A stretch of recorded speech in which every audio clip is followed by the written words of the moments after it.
kamay sa mesa. Nag-survey kami ng 100 Pinoy. Top 5 answers are on the board.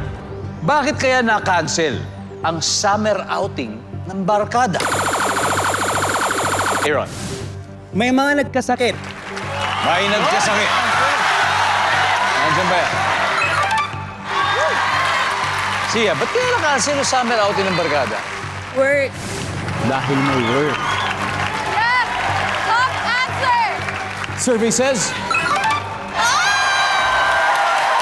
Sia, pass or play? Play. Okay, tara, let's play round 1. Evan, Yes! bakit kaya na-cancel ang summer outing ng barkada? Nagkaaway. Uy! Ano pinag-awayan nila? Kung saan pupunta?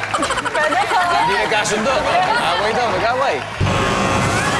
Anika, bakit na-cancel ang summer outing ng barkada? Sir Ding Dong na-cancel kasi walang pera. Survey, nandiyan ba yan? Chill? Yes po.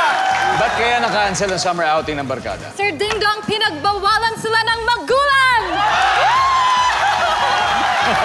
Pinagbawalan! Survey, nandiyan ba yan? Hindi kinayagan. Oh.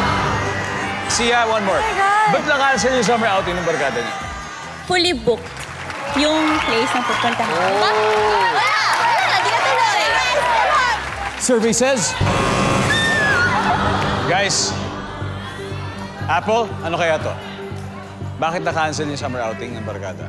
Ngayon kasi ang mahal ng gas. Ang mahal ng gas. Wala kaming panggas. Mike, Pwedeng doon kasi, family emergency. family emergency, Juice, Busy? Siguro busy kasi. BC, Aaron, bakit kaya na-cancel ang summer outing ng barkada? Ako, Kuya Dong, feeling ko may emergency. Baka may family emergency?